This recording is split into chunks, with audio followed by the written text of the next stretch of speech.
आदरणीय प्रधानमंत्री जी, आदरणीय संस्कृति मंत्री, समस्त मुख्यमंत्री और कैबिनेट मंत्रीगण, श्रीमती विजय राजे सिंधिया के परिवार से उपस्थित सभी सम्मानित सदस्य एवं अन्य विशिष्ट अतिथिगण, आप सभी का आज इस शुभ अवसर पर हार्दिक स्वागत है। महान शख्सियत श्रीमती सिंधिया सादगी और करुणा की मूर्ति थी। भारतीय राजनीति में उनके अनमोल योगदान को यादगार बनाने के लिए भारत सरकार आज उनके सम्मान में एक स्मृति सिक्का जारी कर रही है।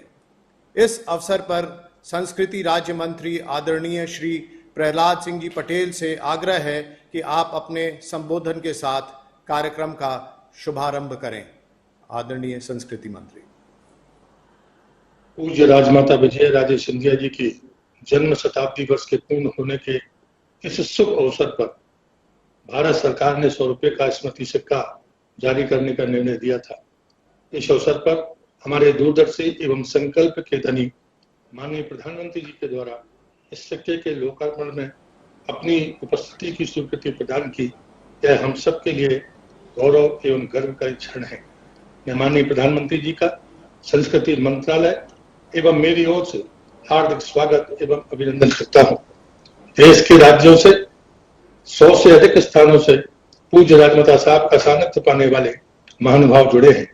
इस कार्यक्रम में माननीय श्री नड्डा जी का, वरिष्ठ केंद्रीय मंत्रियों, माननीय राज्यपाल गणों, माननीय मुख्यमंत्रियों, माननीय पूर्व मुख्यमंत्रियों, सांसद गणों एवं सभी पदाधिकारियों एवं अधिकारियों का स्वागत करता हूं।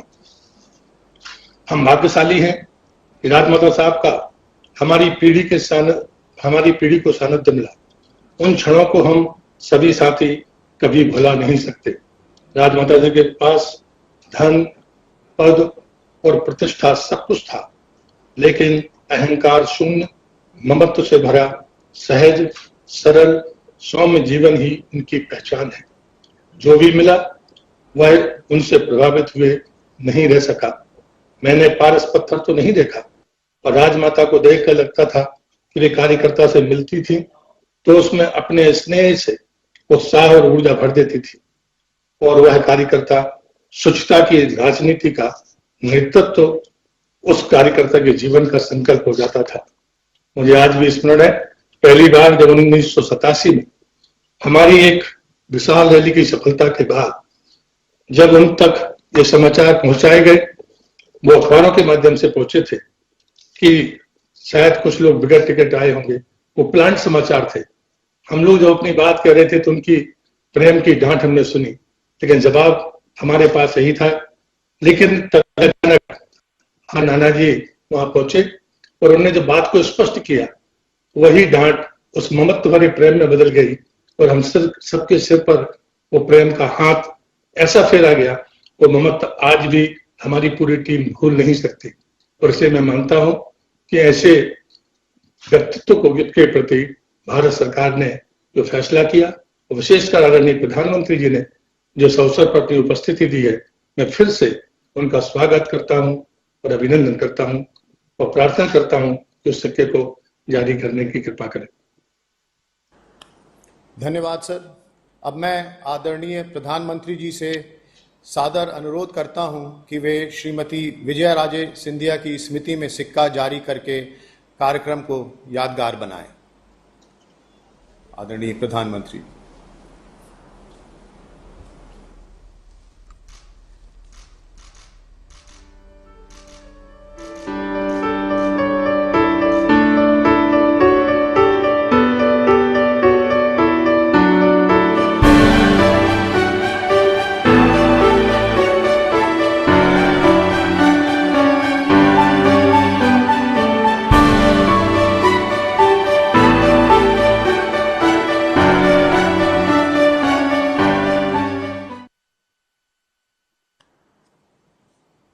आदरणीय प्रधानमंत्री जी से आग्रह है कि आप इस शुभ अवसर पर अपने अभिभाषण से हम सभी को कृतार्थ करें।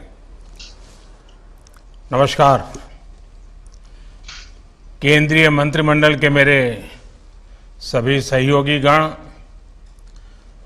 अलग अलग राज्यों के राज्यपाल श्री, मुख्यमंत्रीगण, देश विदेश से जुड़े राजमाता विजयाराजे सिंधिया जी के प्रशंसक एवं परिवार के सदस्य, उनके स्नेही और मेरे प्रिय भाइयों और बहनों,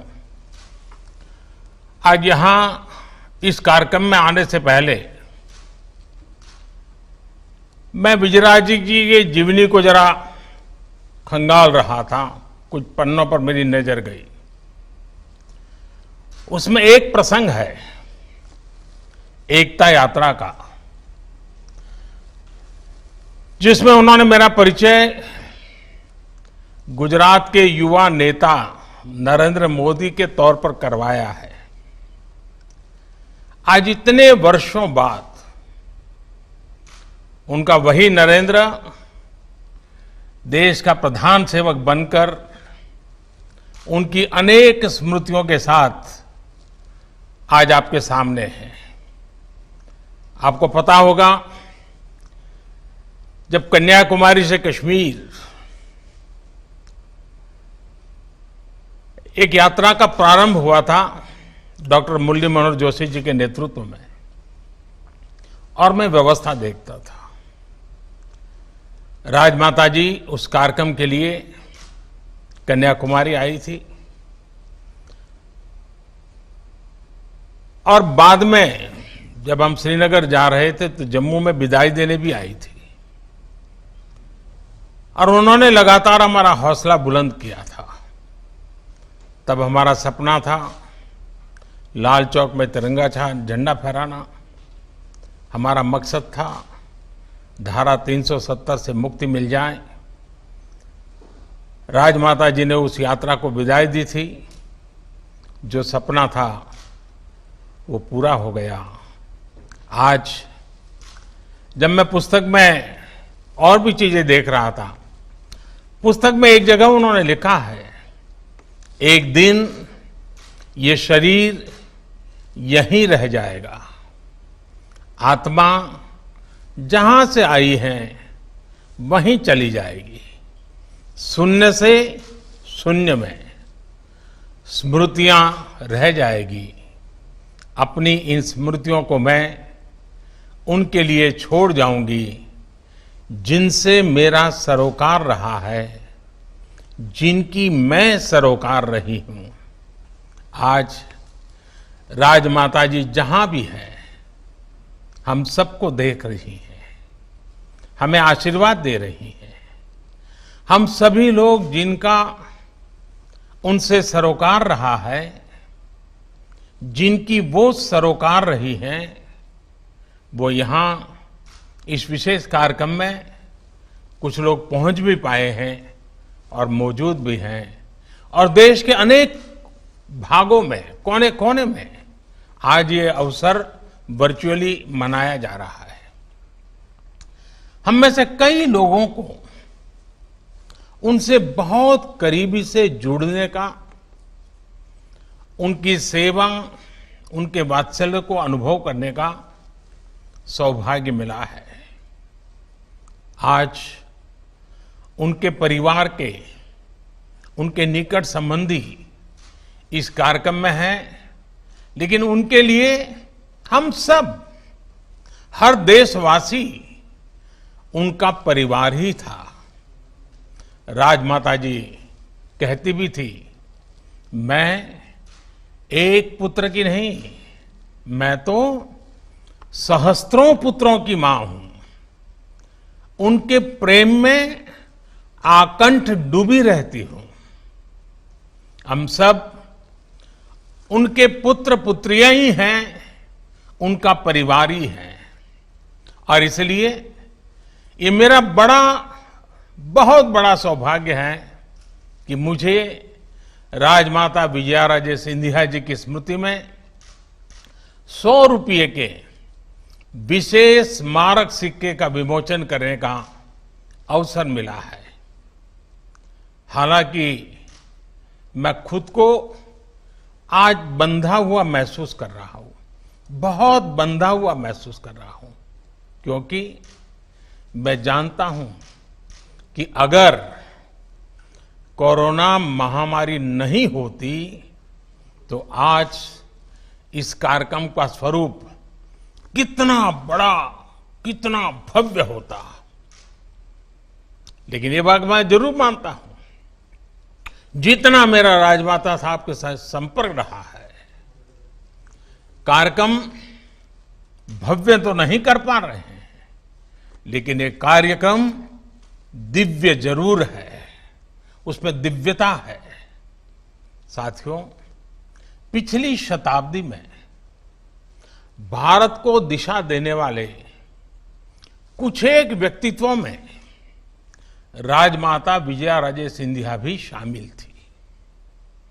राजमाता जी केवल वात्सल्य मूर्ति ही नहीं थी, वो एक निर्णायक नेता थी और कुशल प्रशासक भी थी।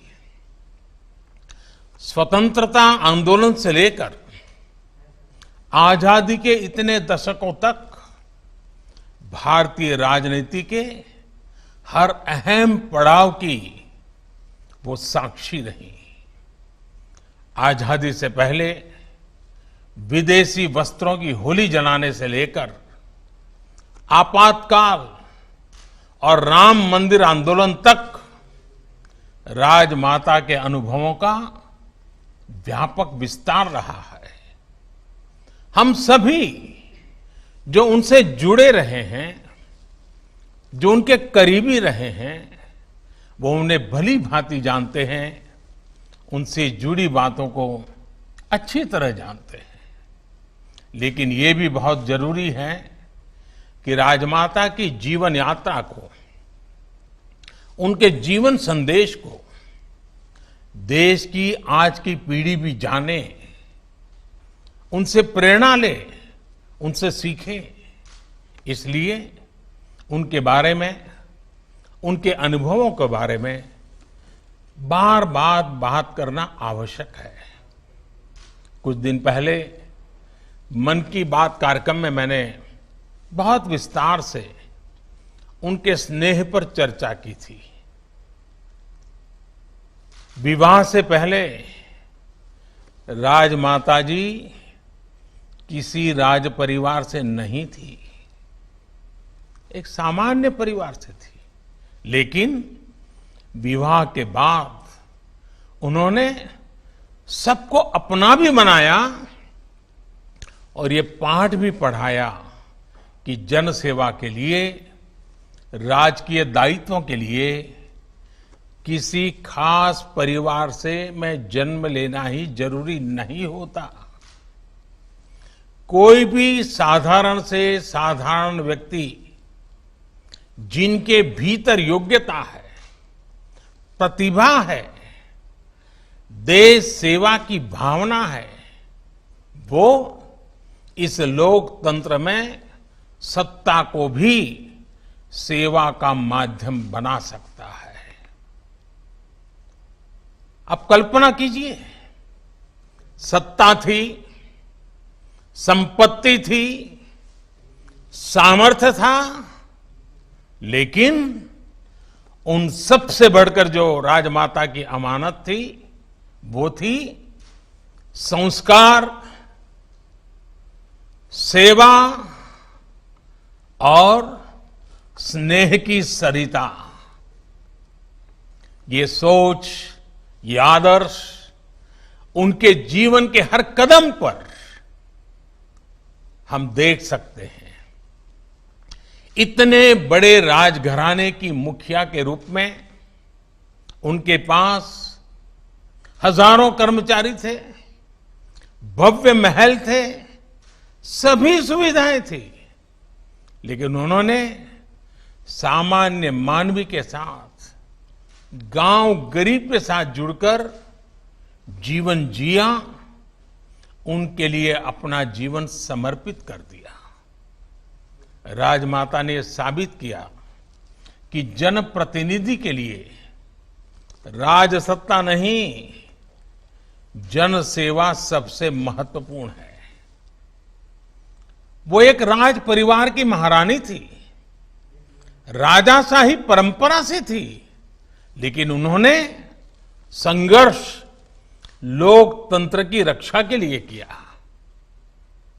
जीवन का महत्वपूर्ण कालखंड जेल में बिताया।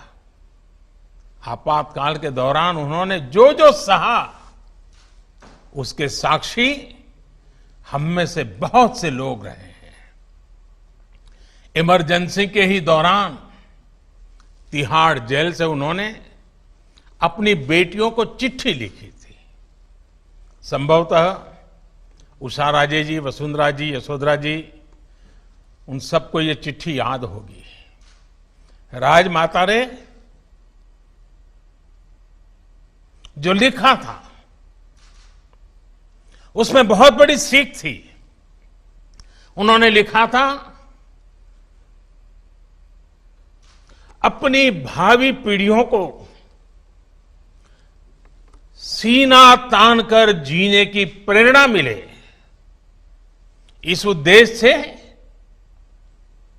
हमें आज की विपदा को धैर्य के साथ झेलना चाहिए। राष्ट्र के भविष्य के लिए राजमाता ने अपना वर्तमान समर्पित कर दिया था। देश की भावी पीढ़ी के लिए उन्होंने अपना हर सुख त्याग दिया था। राजमाता ने पद और प्रतिष्ठा के लिए न जीवन जिया, न कभी वो राजनीति का रास्ता चुना। ऐसे कई मौके आए जब पद उनके पास तक सामने से चल करके आए, लेकिन उन्होंने उसे विनम्रता के साथ ठुकरा दिया। एक बार खुद अटल बिहारी वाजपेयी जी और लाल कृष्ण आडवाणी जी ने उनसे बहुत आग्रह किया था कि वो जनसंघ की अध्यक्ष बन जाए, लेकिन उन्होंने एक कार्यकर्ता के रूप में ही जनसंघ की सेवा करना स्वीकार किया। अगर राजमाता जी चाहती तो उनके लिए बड़े से बड़े पद तक पहुंचना मुश्किल नहीं था, लेकिन उन्होंने लोगों के बीच रहकर, गांव और गरीब से जुड़े रहकर उनकी सेवा करना पसंद किया। साथियों, हम राजमाता के जीवन के हर एक पहलू से, हर पल बहुत कुछ सीख सकते हैं। उनकी कई ऐसी कहानियां हैं, जीवन की सातत्यपूर्ण घटनाएं हैं जो उनसे जुड़े रहे लोगों को बताते रहे। एकता यात्रा का ही एक और किस्सा है। जब वो जम्मू में थी तो दो नए कार्यकर्ता भी उनके साथ थे। राजमाता दूसरे कार्यकर्ता का कभी कभी नाम भूल जाती थी, तो बार बार पहले कार्यकर्ता से पूछती थी कि तुम गोलू हो ना, और दूसरे साथी का क्या नाम है। वो अपने छोटे से छोटे साथियों को उनके नाम से जानना पहचाना पसंद करती थी। साथ के लोग कहते भी थे कि आप क्यों नाम की इतनी चिंता करती हैं, आप बस आवाज लगा दीजिए। लेकिन राजमाता उन्हें जवाब देती थी कि मेरे कार्यकर्ता मेरी मदद कर रहे हैं और मैं उन्हें पहचानूं तक नहीं, ये तो ठीक बात नहीं होगी। मुझे लगता है कि सामाजिक जीवन में अगर आप हैं, फिर चाहे आप किसी भी दल से, किसी भी पार्टी से हो, सामान्य से सामान्य कार्यकर्ता के प्रति ये सोच, ये भाव हम सभी के मन में होना ही चाहिए। अभिमान नहीं, सम्मान, ये राजनीति का मूल मंत्र उन्होंने जी करके दिखाया है। साथियों, राजमाता, उनके जीवन में अध्यात्म का अधिष्ठान था। आध्यात्मिकता के साथ उनका जुड़ाव था। साधना, उपासना, भक्ति उनके अंतर मन में रची बसी थी। लेकिन जब वो भगवान की उपासना करती थी तो उनके पूजा मंदिर में एक चित्र भारत माता का भी होता था। भारत माता की भी उपासना उनके लिए वैसे ही आस्था का विषय था। मुझे एक बार उनसे जुड़ी एक बात कुछ साथियों ने बताई थी और मैं जब उस बात को याद करता हूं तो मुझे लगता है मैं भी आपको बताऊं। एक बार वो पार्टी के कार्यक्रम में मथुरा गई थी। स्वाभाविक था कि वहां राजमाता बांके बिहारी जी के दर्शन करने भी गई।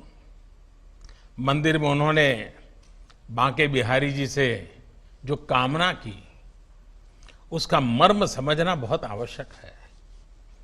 राजमाता ने तब भगवान कृष्ण से प्रार्थना करते हुए क्या कहा? हम सब के लिए राजमाता के जीवन को समझने के लिए बात बहुत बड़ी काम आने वाली है। वो भगवान कृष्ण के सामने खड़ी हैं, बड़े भक्ति भाव से खड़ी हैं, आध्यात्मिक चेतना जग चुकी है और वो भगवान कृष्ण के सामने क्या प्रार्थना करती है? वो कहती है, हे कृष्ण, ऐसी बांसुरी बजाओ, ऐसी बांसुरी बजाओ कि पूरे भारत के सब नर नारी फिर से जागरूक हो जाएं।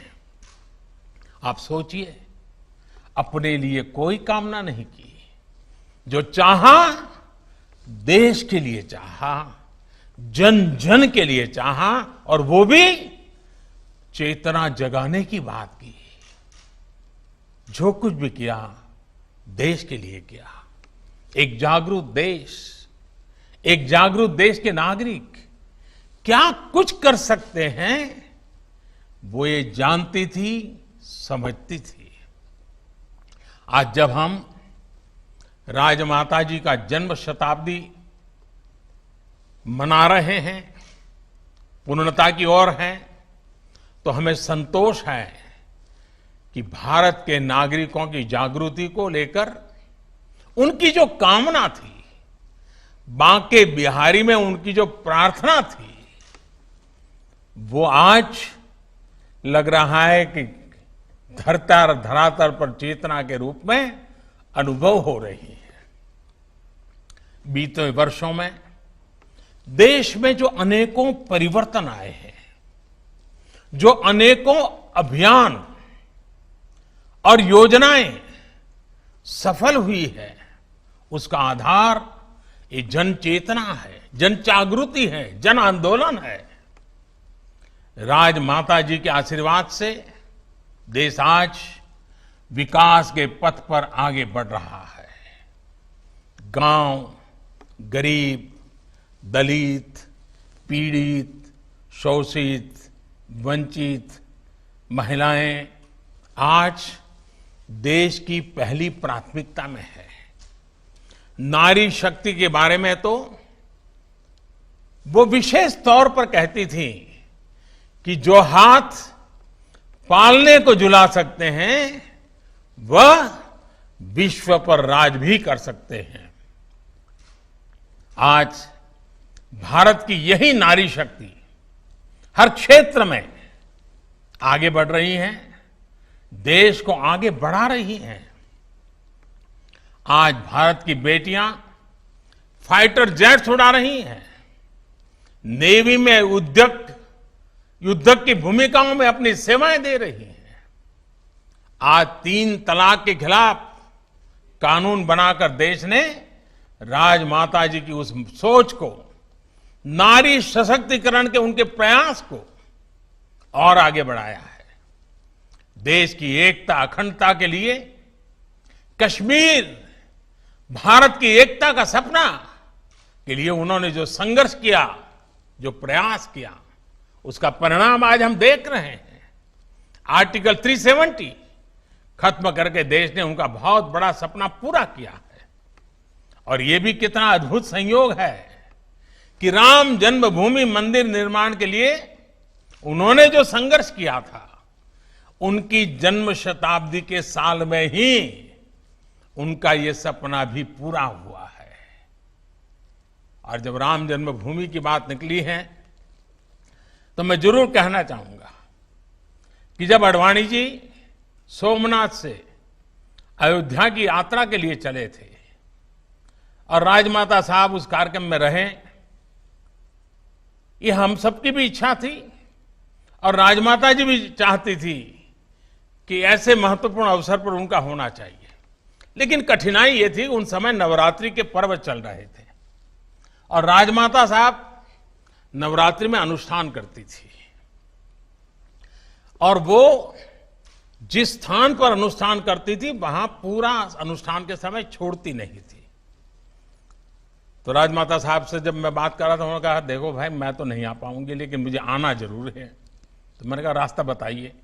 उन्होंने कहा मैं पूरी नवरात्रि के लिए ग्वालियर से निकल करके सोमनाथ जाकर के रहना चाहती हूँ और वहीं पूरी नवरात्रि करूंगी और वहीं से जब नवरात्रि के दरमियान ही ये यात्रा का प्रारंभ हो रहा है तो वहीं मैं कार्यक्रम में शरीक हो जाऊंगी। और राजमाता जी का वो उपवास भी बड़ा कठिन रहता था।